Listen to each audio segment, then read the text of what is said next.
মোবাইলমুখী না হয়ে মাঠমুখী হওয়ার আবেদন দুবরাজপুর পঞ্চায়েত সমিতির ভূমি কর্মাধ্যক্ষর। বাঙালির শ্রেষ্ঠ খেলা ফুটবল খেলা, যা দিনের পর দিন প্রায় লুপ্ত হয়ে যাচ্ছে। অথচ এরকম পরিস্থিতির মধ্যেও গত ৩৪ বছর ধরে ৩ দিনব্যাপী ফুটবল প্রতিযোগিতার আয়োজন করে আসছে খয়রাশোল ব্লকের বারাবন মিলন সংঘ। এবছরও তার ব্যতিক্রম হয়নি।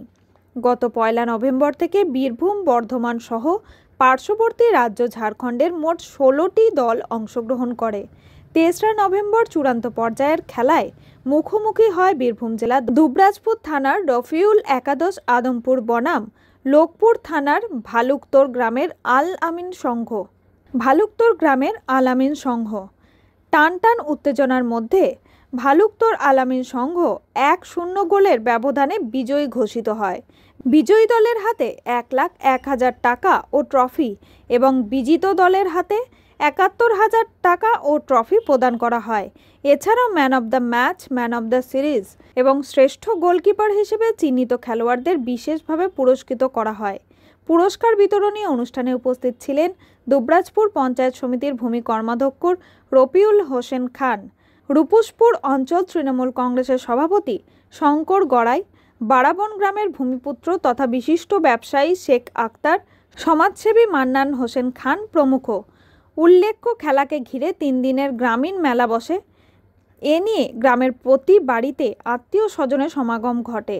এটা অনেকটাই গ্রামে ঈদ বা দুর্গোৎসবের আকার ধারণ করে। খেলা কমিটির পক্ষ থেকে ঘোষণা করেন যে খেলার মাঠটির উন্নতির জন্য স্থানীয় সমাজসেবী শঙ্কর গড়াই ৩ লক্ষ টাকা দেবার অঙ্গীকার ব্যক্ত করেছেন। অন্যদিকে দুবরাজপুর পঞ্চায়েত সমিতির ভূমি কর্মাধ্যক্ষ রফিউল হোসেন খান তার বক্তব্যে বলেন, বারাবন মিলন সংঘের সদস্য হিসেবে আজীবন থাকতে চায়। পাশাপাশি যে কোনো ধরনের সহযোগিতার হাত বাড়িয়ে দেওয়া হবে। উল্লেখ্য, ইতিপূর্বে বারাবন মিলন সংঘের ফুটবল খেলার মাঠে সোলার লাইটের ব্যবস্থা করেছিলেন বলে আয়োজকরা জানান। বারাবন মিলন সংঘের সভাপতি শেখ রকিব, সহসভাপতি মোতাজ খান, সম্পাদক নিজামুদ্দিন খান, জের মোহাম্মদ খান সহ সকল সদস্যদের উৎসাহ, উদ্দীপনা ও পরিচালনা ছিল চোখে পড়ার মতো।